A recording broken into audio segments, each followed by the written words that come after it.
She was completely dilated and effaced in +1 station 2 hours ago and has been pushing since that time.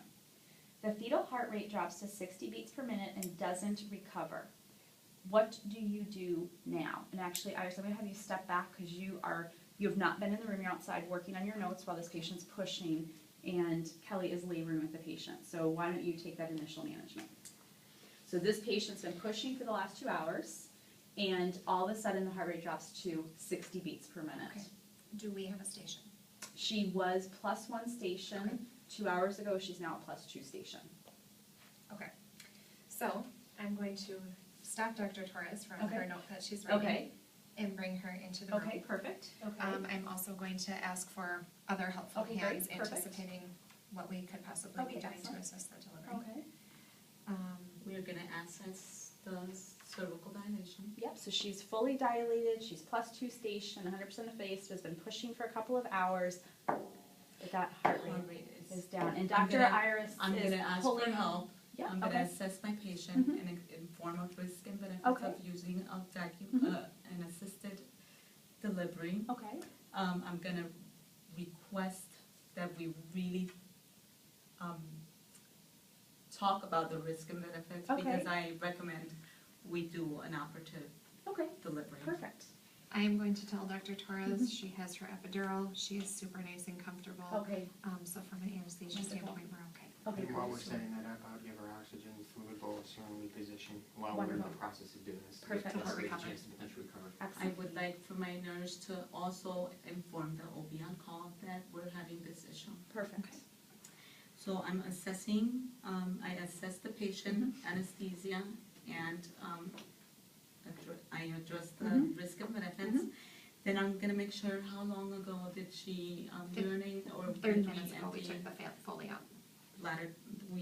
And then we, once again, we did mention that she was 10 centimeters dilated.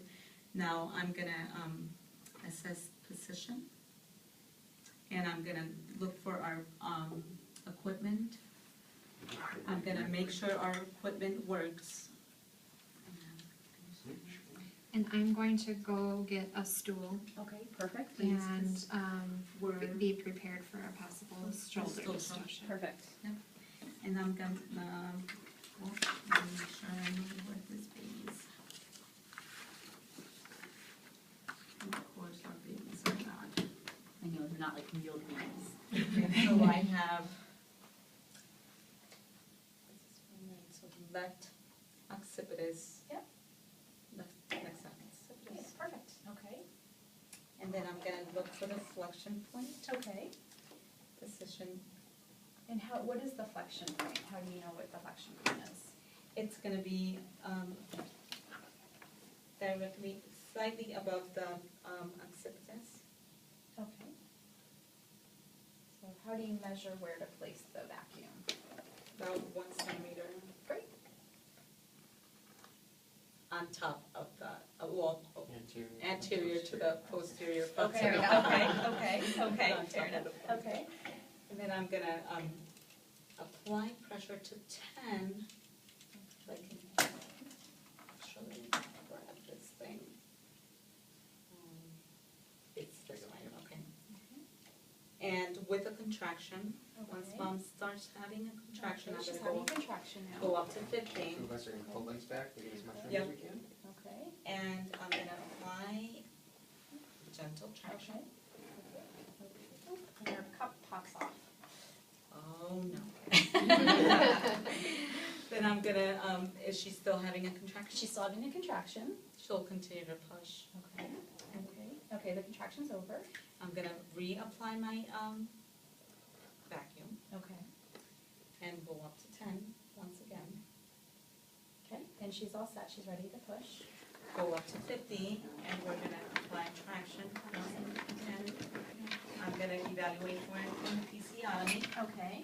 I would halt if I have 3 papulas, Mm-hmm.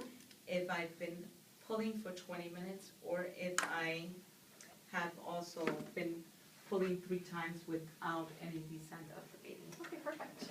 And